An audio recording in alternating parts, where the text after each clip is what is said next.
There was once an old mother sheep who had 7 lambs, and one day the bat, who was about to make a visit to his father-in-law who lived a long day's march away, went to the old sheep and asked her to lend him one of her young lambs to carry 295 his load for him.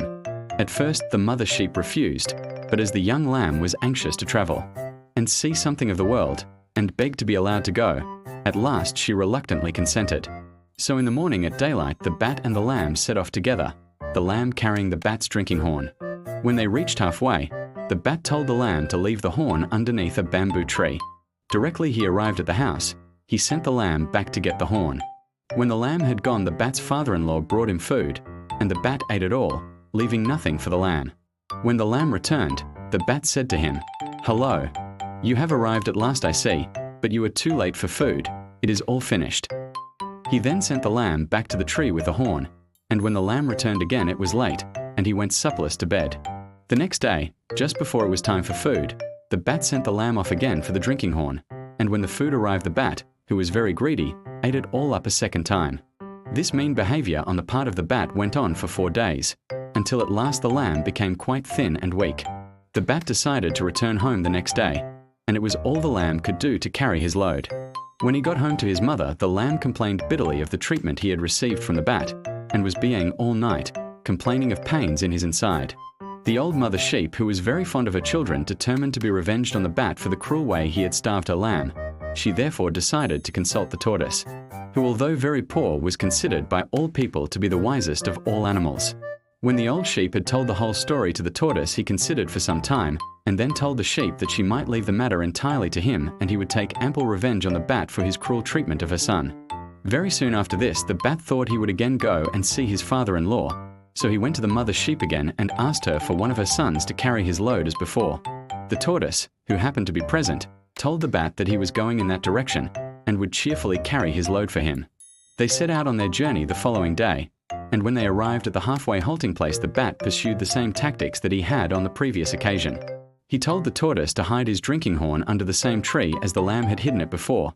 This the tortoise did, but when the bat was not looking, he picked up the drinking horn again and hid it in his bag. When they 296 arrived at the house, the tortoise hung the horn up out of sight in the backyard, and then sat down in the house. Just before it was time for food, the bat sent the tortoise to get the drinking horn, and the tortoise went outside into the yard, and waited until he heard that the beating of the boiled yams into fufu had finished. He then went into the house and gave the drinking horn to the bat, who was so surprised and angry that when the food was passed he refused to eat any of it, so the tortoise ate it all. This went on for 4 days, until at last the bat became as thin as the poor little lamb had been on the previous occasion. At last the bat could stand the pains of his inside no longer, and secretly told his mother-in-law to bring him food when the tortoise was not looking. He said, "I am now going to sleep for a little, but you can wake me up when the food is ready." The tortoise, who had been listening all the time being hidden in a corner out of sight, waited until the bat was fast asleep, and then carried him very gently into the next room and placed him on his own bed. He then very softly and quietly took off the bat's cloth and covered himself in it, and lay down where the bat had been. Very soon the bat's mother-in-law brought the food and placed it next to where the bat was supposed to be sleeping, and having pulled his cloth to wake him, went away. The tortoise then got up and ate all the food. When he had finished, he carried the bat back again, and took some of the palm oil and fufu and placed it inside the bat's lips while he was asleep. Then the tortoise went to sleep himself. In the morning when he woke up, the bat was more hungry than ever and in a very bad temper.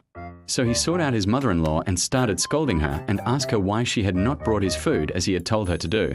She replied she had brought his food and that he had eaten it, but this the bat denied and accused the tortoise of having eaten the food. The woman then said she would call the people in and they should decide the matter, but the tortoise slipped out first and told the people that the best way to find out who had eaten the food was to make both the bat and himself rinse their mouths out with clean water into a basin. This they decided to do, so the tortoise got his toothstick, which he always used, and having cleaned his teeth properly, washed his mouth out and returned to the house.